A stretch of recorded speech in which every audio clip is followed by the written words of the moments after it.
always destined to have children. I just didn't understand what I was supposed to do, which was very interesting. For years, I tried to have children and was not able to. However, when I go back to my childhood, my mom says that I used to play that I would have 3 children and that one of them would be adopted. Well, I always thought that the one that was going to be adopted was going to be last, so I kept trying to have children. But as it worked out, I was not able to conceive at the time, and I really wanted children with my husband, and so we decided that we would adopt. And it was the quickest adoption on record, I think, because we had Taryn in 2 months. And 2 months after we had Taryn, I found out I was pregnant with him. I had a very normal childhood. Grew up with 2 brothers and my mom and dad.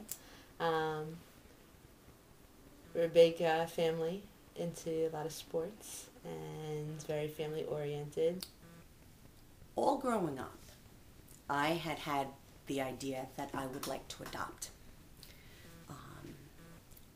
I basically felt that there were enough children in the world that didn't have parents that loved them. Why should you create your own when there's children out there that don't have family? I'm married for 14 years, almost 15. Once you get married, you realize that that is a very important commitment that one makes to their spouse, and that one has to take their wants and needs into account. We talked about it, and we decided that that we would try a birth child. We tried for a little bit, and then we sought medical assistance. We had a couple of procedures, and after the 3rd medical procedure, we decided to put it in God's hands. Before that procedure, we filled out an adoption application to an agency. And we looked up into the sky and we said, okay, God, it's in your hands. So either this procedure is going to take, or if it doesn't, obviously we're supposed to adopt. And the 3rd procedure didn't take, and we took that as a sign that we were meant to adopt. We tried to have children and we couldn't. We went through an in vitro fertilization process several times. It didn't take. So we were thinking more and more about we should just adopt. Even though we're going through the IVF process, that was still in the back of our minds. But we didn't do it simultaneously because they tell you really shouldn't. If you want to adopt, you adopt. You don't do both. It wouldn't be fair to the process. This alone, once one decides to adopt, there are many, many, many decisions that need to be made. The first one being, do you want to go domestic or international? After much discussion, we decided to go international. And then it came down to choosing an agency. A lot of research involved in choosing an agency. The process of international adoption is basically split into 3 steps. The first step is the home study. Basically, someone comes in and does a study of your home and signs off on the fact that they believe that you will be suitable parents and that your home is in an environment where a child would do well and flourish. Step 2 for international adoption is getting immigration, the United States Department of State, to approve you for immigration. So that process apparently was only supposed to take 6 to 8 weeks, and it took 6 months. The final step in international adoption is you put together a file called a dossier, and that is like 30 documents all put together. It has your home study, it has the immigration approval, and it has all the documents that the foreign government will need.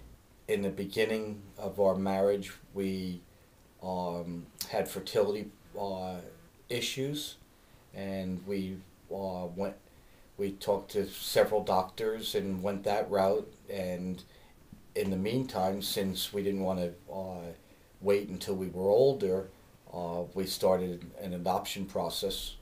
The adoption, I had been to numerous doctors, had been through different fertility treatments, and actually had conceived twice, but had 2 miscarriages. And it was after the 2 miscarriages that we decided that what did we really want? We wanted the child.